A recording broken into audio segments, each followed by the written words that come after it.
Welcome to the last breakfast. Please enjoy the video. In this video, I will show how to make crème brûlée topping. First, ensure your custard is perfectly chilled and firm. This is crucial for preventing the sugar from melting too quickly. Next, we'll discuss the type of sugar to use and how to apply it evenly. Getting this right is the foundation for that iconic, crisp topping. Let's dive into the simple steps for a flawless finish. Achieving an even sugar layer is key. Sprinkle about 1 to 2 teaspoons of granulated sugar over your chilled custard.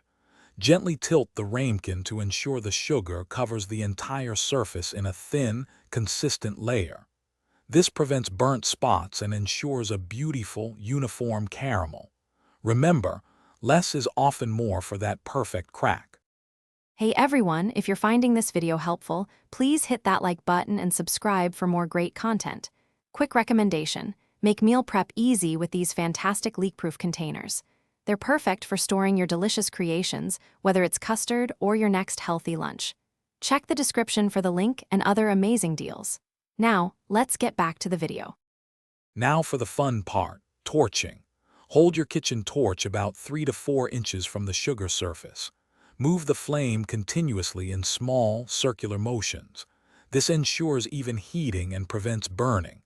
Watch as the sugar melts and transforms into a beautiful, deep amber caramel. Stop when it's golden brown, not black. Once torched, let your crème brûlée cool for at least 5 minutes. This allows the caramel to harden and become perfectly crisp. You'll know it's ready when you tap it gently with a spoon and hear that satisfying crack. Serve immediately to enjoy the contrast between the warm, creamy custard and the cool, brittle topping.